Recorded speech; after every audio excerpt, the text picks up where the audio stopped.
istilah yang digunakan dalam syariat kita digunakan untuk semua jasad manusia. Kita bicara manusia atau hewan yang kelihatan dengan panca indera, yang digunakan untuk meletakkan jasad, baik itu di tanah, lautan, udara, dimanapun jasad dia wafat pada saat itu, maka berarti itu kuburannya. Seperti contoh begini, bagaimana kalau seandainya sekelompok muslimin naik kapal, perjalanannya jauh, anggaplah sebulan perjalanan, 2 minggu perjalanan, atau seminggu perjalanan. Mereka berada di tengah-tengah lautan, lalu ada satu kru kapal yang mati. Di mana dikuburkan? Di lautan. Caranya bagaimana? Dia dimandikan, dikafani seperti layaknya jenazah, kemudian dikasih beban batu di badannya, lalu ditenggelamkan ke lautan. Itu kuburannya. Jadi istilah kubur adalah semua tempat yang akan diletakkan jenazah atau jasad seseorang yang mati. Begitu juga termasuk hewan ya. Kalau jin kita tidak tahu karena memang tidak dibahas dalam syariat. Ya, umumnya hewan tidak dikuburkan. Kalau dia mati, maka biasanya dimangsa oleh hewan-hewan yang lain. Tetapi kita bicara ruang lingkup manusia. Lebih kerucutnya lagi sama seperti itu. Sama halnya kalau ada orang naik pesawat, ternyata pesawatnya meledak, potongan jasadnya tidak ditemukan. Allahu a'lam di langit di sana bagaimana, Allah subhanahu wa ta'ala lebih tahu. Mungkin juga jatuh berserakan di bumi, atau mungkin tidak, mungkin habis. Maka sama saja dianggap kuburannya itu di situ. Tetapi kalau ada orang yang meninggal normal, di dalam syariat kita dikuburkannya di tanah.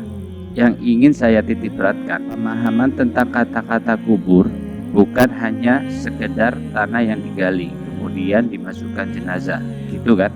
Tapi dimanapun orang itu akan ditaruh jasadnya, kalau tadi dia meledak di atas pesawat atau ditenggelamkan di dalam lautan, kalau dia meninggal di darat, itu tentu tidak boleh, kecuali harus dikuburkan, dimasukkan, maksudnya dijadikan kuburannya di dalam tanah, dan tentu ada hukum syar'i sendiri ya. Tapi yang saya berikan gambaran umumnya, kuburan dalam Islam itu Nabi Shallallahu Alaihi Wasallam perintahkan agar seukuran dengan jasad manusia berdiri, sehingga bau jasad itu tidak tercium oleh hewan-hewan yang akhirnya membuat mereka menggali dan memakan fisik tadi. Juga satu hal yang berhubungan dengan kuburan ini, jasad manusia utuh, misalnya kita anggap normal, dia utuh dikafani. Jasad ini hakikatnya seperti pakaian. Jika kalau kita melepas pakaiannya, lalu dia biarkan jatuh di lantai, seperti itulah. Tidak bisa bergerak pakaian itu, kecuali dia pindahkan sendiri. Jasad kita seperti itu sebenarnya. Kenapa saya datangkan poin ini sekalian? Karena banyak orang yang salah paham. Dia anggap kalau jenazah itu sudah dimasukkan ke dalam kuburan, maka berarti jasad itu akan ada hubungannya sama kuburan tadi. Padahal itu simbolik saja. Ini hanya simbolik. Jadi seperti baju yang sudah dipakai, dimasukkan ke dalam lemari, kemudian disimpan di situ. Nanti dengan hikmah Allah akan dimakan oleh tanah. Tidak ada lagi hubungannya dengan ruhnya di kuburan tadi, di tempat diletakkan jasad itu. Kuburan di dalam istilah agama kita, selain kuburan yang berhubungan dengan kematian, ada yang namanya alam barzah. Alam barzah ini adalah tempat yang kita tidak tahu. Nabi Shallallahu Alaihi Wasallam dan para sahabat pun tidak ada yang menukil kepada kita di mana alam barzah itu. Kalau bagaimana itu ada keterangannya. Kalau di mana itu kita tidak tahu. Jadi ruh itu saat diproses, dikeluarkan dari jasad manusia, seperti dilepas dari baju, bajunya sudah tergeletak, bajunya oleh Allah disuruh cuci bersih, ditaruh di tempat yang Allah perintahkan, itulah kuburan.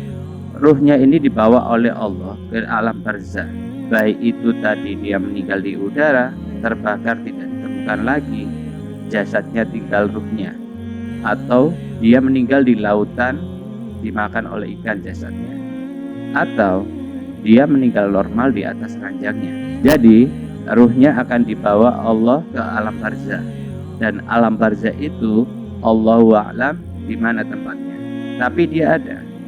Barzah itu disiapkan khusus untuk alam ruh, baik dia disiksa karena dosa-dosa yang dia lakukan selama hidup di dunia, ataupun dia diberikan nikmat karena amal-amal soleh yang dia kerjakan di dunia.